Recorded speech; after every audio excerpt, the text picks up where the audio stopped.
Hello guys, today I would like to talk a little bit more about Hungary, about life here, and I hope this video is going to be useful for you, and we will talk about life here in Hungary and mainly in Budapest because now I'm staying in the capital.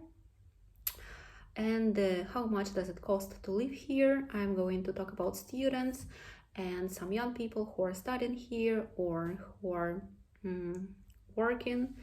So let's start from accommodation. Of course, if you're coming here from another country, probably you don't have your own accommodation here. You don't have your own flat or house.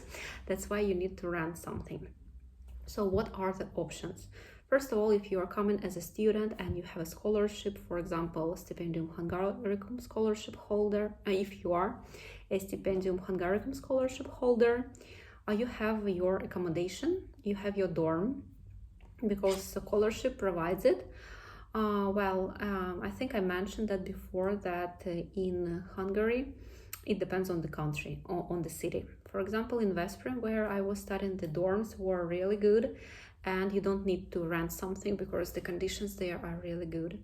But if we are talking about Budapest, I heard that here the dorms are much worse and there are not so many places, so there is a high chance that you would not get it. That's why you need to rent something.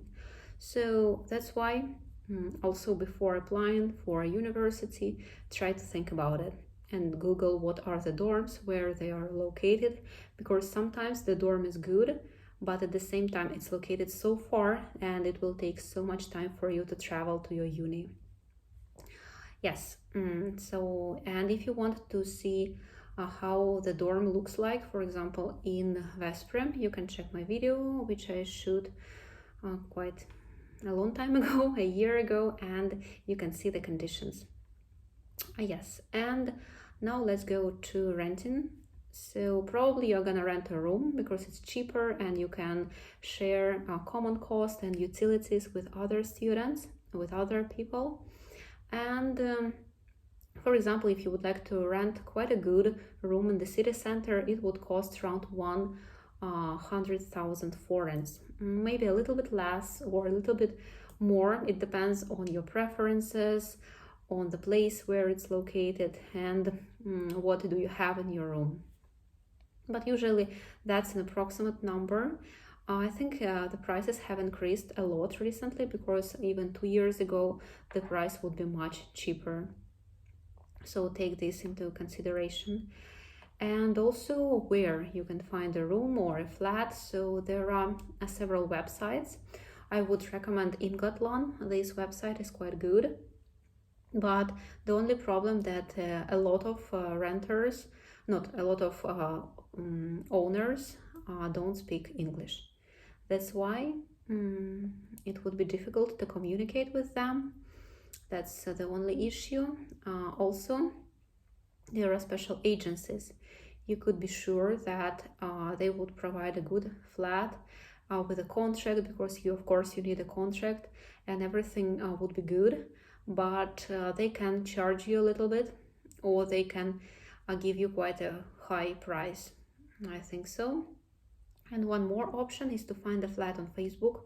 It's quite a common way of finding a flat. There are special groups on Facebook, or you can find it on Marketplace. And if you start looking for a flat, then later you can get a lot of offers and you could choose. And yes, I talked about a room. Of course, you can rent the whole apartment, the whole flat, or even a house if you're extremely rich. But I don't even know the prices, because it's much more expensive, around 200,000 forints, or even more, 300,000 forints. And there is no maximum, you know. The more you pay, the better. So of course, if you rent something, pay attention to the location, to the utilities, how much does it cost, and of course there is a deposit. It's usually 2 months deposit. You can find like 1 month deposit, and you need to pay it when you move in, and later when you move out, if everything is good with your flat, it will be given back. But some renters are not that good, so they can withhold it. so be sure to get it. So that's about accommodation. Also, I would like to mention that Budapest, for example, is divided into several districts, and better to avoid District 8. It's quite dangerous, especially at night, and I think people who are coming here should be in a safe place, so try to avoid it. Even if the prices are cheaper there, I think it doesn't really worth it. It isn't worth it.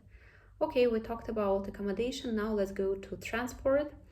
If you don't have your own transport, for example your car, probably you don't, then you need to use public transport, and I think the best option is to buy a monthly pass. Well, the price varies. So if you're a student, it costs 3,450, and if you just work in here, it costs 9,500 forints. Well, maybe it's not that cheap, but at the same time you can use any kind of transport you want. Tram, bus, metro, you can travel as much as you want, and it's quite good because Budapest is not a small city, and of course you need transport.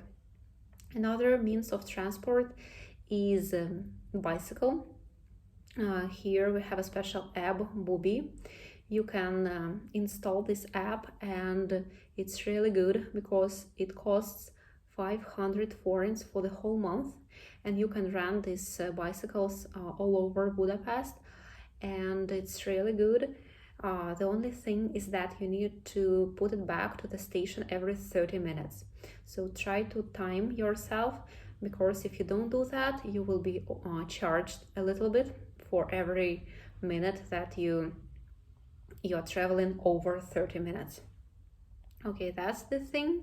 Now let's go to food, because of course it's quite an important topic. Here I couldn't say exact numbers because of course it depends on the person, how much you eat, what are your preferences, are you vegan or not, and do you like to eat out or you just cook at home. So I think minimum is gonna be around 40,000 forints, but I think you would spend much more.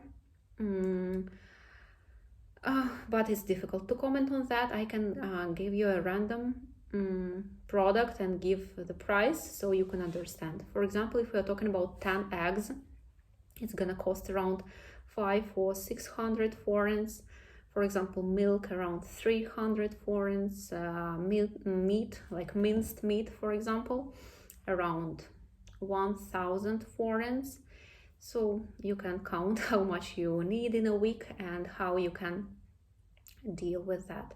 Sometimes you can find some really good offers, but you need to track them, to check different websites or go to a shop, take this booklet and check on what is the price and how much it's gonna be. I think students are quite busy, so they don't have so much time on that, but it depends on you.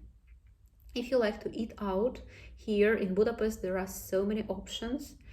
There are a lot of cafes, restaurants, different cuisines, but of course it costs money. So if we're talking about cafes, for example, 1 cup of coffee costs around 800 forints. It can be more, it can be less, depends on the place, how fancy it is, where it is located, what is the view.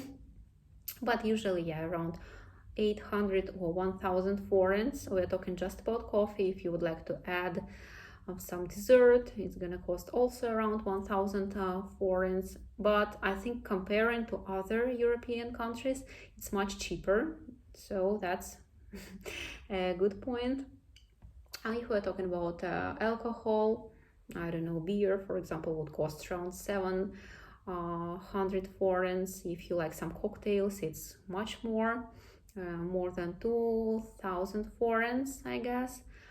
Yes, and eating in a restaurant would cost much more. Here you can find some fast food as well.